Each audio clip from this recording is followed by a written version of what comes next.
Everyone wants to make a little bit more money on the side, but it's hard to know what's legitimate in a world where the next big moneymaker pops up on your feed every single week. So I compiled a list of the top 10 side hustles that can actually make you real money. Now, forewarning here, each of these is actually going to take a little bit of work and a little bit of creativity. None of these are quite as easy as just clicking a button and making $50, but they are fantastic ways to earn a little bit more than you currently do. And I bet you haven't heard of at least 2 of these on this list, maybe more. So let's go ahead and jump right in. The first one, you've heard of this one, but I got to start off with my favorite on the list, and that is YouTube. And I might be a little bit biased here because this one has worked so well for me, but YouTube is a great option to make money on the side and can actually become your full-time income and can be an amazing income. Now, YouTube has attracted more and more eyes every single year, and that doesn't seem to be slowing down anytime soon. Cable television seems to be facing this sad and slow death, and that only means great things for platforms like YouTube.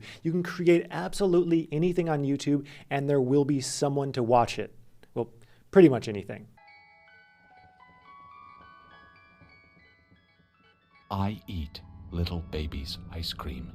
One major benefit to YouTube is a similar benefit to selling digital products, and that is the fact that a video is basically a digital product. Once it's out there, and you can monetize it forever and not touch it again. All you have to do is pick a topic you enjoy, like fitness, tech, parkour, yodeling, or yodeling parkour. And then all you need to do is produce some content in that space. And then on top of that, once you've created a large platform on YouTube, you can actually monetize it in several ways besides just regular old YouTube ads. You can do integrated advertisements with brands. You can sell digital products like a course, like the YouTube course that I've linked down in the description. If you're interested in a YouTube channel, use code HUSTLE for $100 off of that course. Or you could do affiliate marketing, which happens to be my next side hustle, affiliate marketing. This is where you market and sell other people's products for them and you get paid a commission. You're basically an online salesman. An example of this would be like the offer linked down below for Webull, where if you sign up using that link, you get 2 free stocks and I get a free stock just for sending you their way. Go ahead and check that out if you want some free stocks. But thousands of companies have affiliate programs. Even Amazon has one. And we're not always talking a couple cents on the dollar in commission. Depending on the product, you can get very high commissions. Sometimes rates are so high that you end up making more than the seller actually makes. Now, the percent you're paid in commission really boils down to 2 factors: the item's profit margin for the seller and the product or service's ability to sell itself on its own. So for example, a physical product on Amazon is perfectly capable of selling by itself and it won't have huge profit margins. So your commission is going to be relatively low. Where something like a software tool from a small business, they might have a higher commission rate to be paid out because they don't have a platform like Amazon to sell, and their cost to service another customer is near zero being software. This is where you see your commissions jumping very, very high. Now, affiliate marketing can be used in unlimited ways, but here are a few places that you could promote affiliate links for products or services. First one being a YouTube channel. Check out the links down in the description. Second one being a blog that plugs products or services relevant to the blog topic. Third could be TikTok or Instagram pages highlighting products or services. That's like when you see on Instagram the swipe up, that's usually an affiliate link of some kind. And then fourth is even to friends and family. Now, I'm not recommending that you start throwing sales pitches to Aunt Betty at Thanksgiving dinner. You want to make a scene during Thanksgiving? Yeah, really? I do. But think of this situation. You have a friend over and they ask you, hey, where'd you get that vacuum from? That's pretty nice. And you say you got it on Amazon. Your friend could then use your affiliate link on Amazon, pay nothing more than they would have, and you make a few bucks in commission and everyone wins, even Bezos. The third item on the list of side hustles is Airbnb arbitrage. Well, this does technically fall under the large umbrella of real estate, which typically wouldn't be considered a side hustle, but this area of real estate has the lowest startup cost, so I thought it was worth mentioning. Although lowest startup cost should be taken with a grain of salt because compared to the other side hustles on this list that have little to no startup cost, this one's still kind of pricey. Airbnb arbitrage is when you rent out properties only to then go and list them on Airbnb, and if you keep it booked, you'll make more from Airbnb than you're paying in rent. And also, although it's possible to rent out a unit without telling the landlord you plan to Airbnb it, you should never do that unless your business plan includes eviction. Now, initially, a lot of people are going to say, what landlord would let you do this? If they wanted to Airbnb it out, they would just do it themselves. However, this isn't always true because Airbnb requires a lot of communication and upkeep, and not everyone wants to deal with that. It actually may be favorable to a landlord to have someone do Airbnb in their unit and allow them to fill up multiple units with one tenant who doesn't plan on moving out anytime soon because it's their business. It sounds like a pretty good tenant who wants to stay there for multiple years and take multiple units. However, to find a good fit, you're absolutely going to need to make tons of phone calls before finding a suitable property and a suitable landlord who wants you to do this on their property. Now, this business plan is extremely scalable, but like I said, it has higher startup costs than many other items on this list, things like furnishing units and the upfront deposit and rent in order to rent out a unit. If you want to learn more about this, there's a good channel to check out called Airbnb Automated on YouTube. Next up, we have niche print on demand. Well, print on demand is one of the more common side hustles on this list. The potential for more specifically targeted print on demand stores is huge and sometimes overlooked. Here's how it works. If you find a niche that a small demographic really likes, then selling something within that niche is a whole lot easier.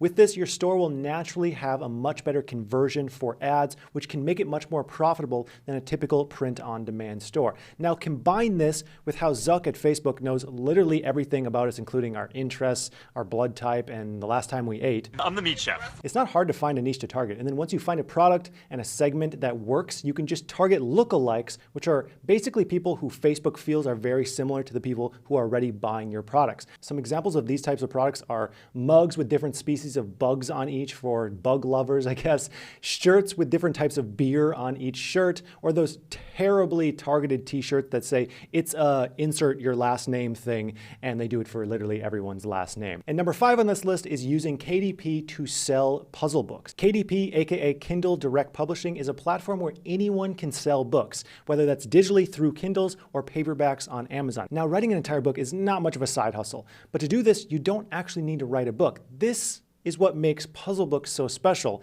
is that they can be generated by tools you can find online. So all you have to do is create a template for each page, and then the rest of the content is simply generated with a program. A few types of puzzle books that can be generated with a program include Sudoku, mazes, crosswords, and word searches. And while it might sound like this dinky side hustle, there are actually people who make thousands of dollars every single month making these puzzle books. There are plenty of YouTube tutorials that walk you through step by step on how to do this if you're interested. Number 6 on the list is Etsy branding. Now, with e-commerce being the heart of many online side hustles, this one isn't as common as other e-com side hustles like dropshipping or print on demand. Etsy branding is the idea of approaching sellers on Etsy that are selling products that have a lot of potential, but they don't have other platforms besides Etsy or maybe eBay.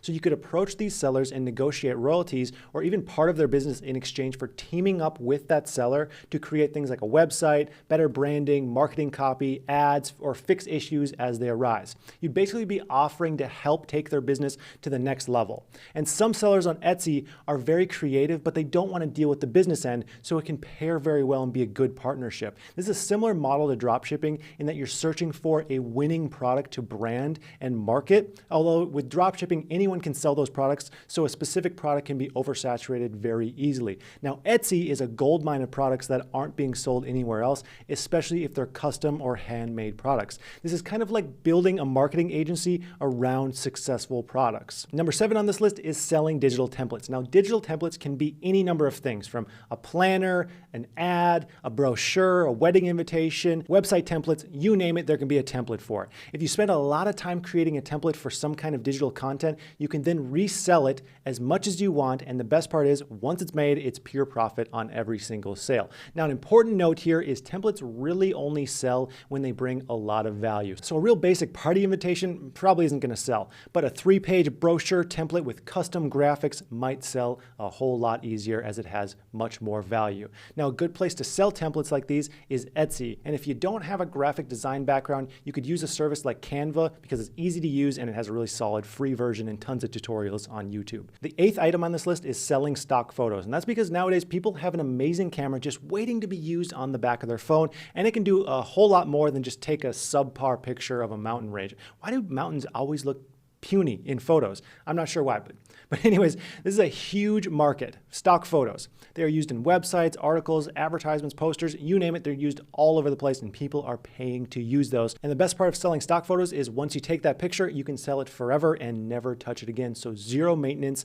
on any quantity of photos. You can also reuse and resell your photos on multiple different stock photo platforms. It doesn't have to just be limited to one platform. All you need to do is go out and start taking random pictures of objects objects, places, or facial expressions if your friends will model for you. You list them and you start collecting royalties as people use them. Now, commissions can be small, but it's relatively easy to do. And like I said, once you take the picture, you can use it forever. And some stock photos end up being used all over the place or for national campaigns and make a ton of royalties. Number 9 on this list is making a specific use app. Now, for a long time, making an app was kind of out of the question unless you actually knew how to code yourself or knew someone who could do it for you. But nowadays, app development tools are getting so good that you need minimal or even no coding experience to build an application. Although if you have a specific idea for an app that needs a little bit of coding, all you need to do is hop on Fiverr and find a developer to help you out for a relatively low price. Now, there are many successful micro apps out there that serve a small audience and make a few $100s to a few $1,000s a month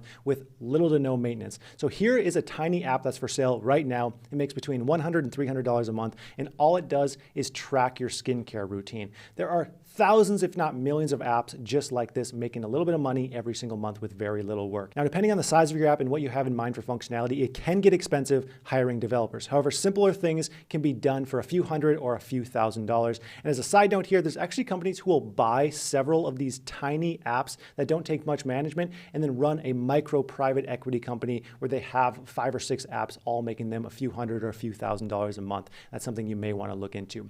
And then number 10 on this list is selling a course. Imagine tutoring for a specific topic, but instead of having to tutor someone every single time you want to make money face to face, you only have to do it once. This is basically what an online course is. You pick a topic that you know a whole lot about, you film a course teaching someone about that topic, and then you market that course to people looking to learn about whatever that topic is you picked and built an awesome course on.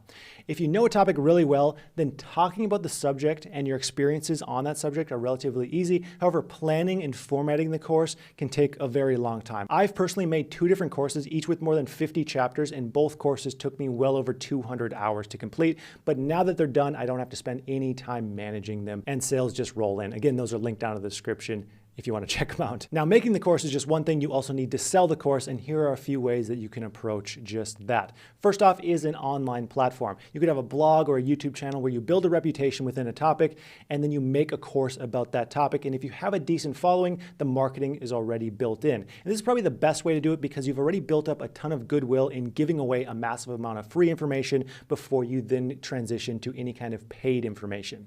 And then next we have an affiliate seller. You can offer a commission to affiliate marketers to sell your course for you. Now, this of course cuts down your profit by quite a bit, but it removes the marketing legwork that you have to do on the front end in order to actually get the sales in the door. So that's going to do it. 10 side hustles that you can actually make money with. If you enjoyed this, just make sure you give this video a like, and I would just like to thank you for watching, and I hope you have a profitable day.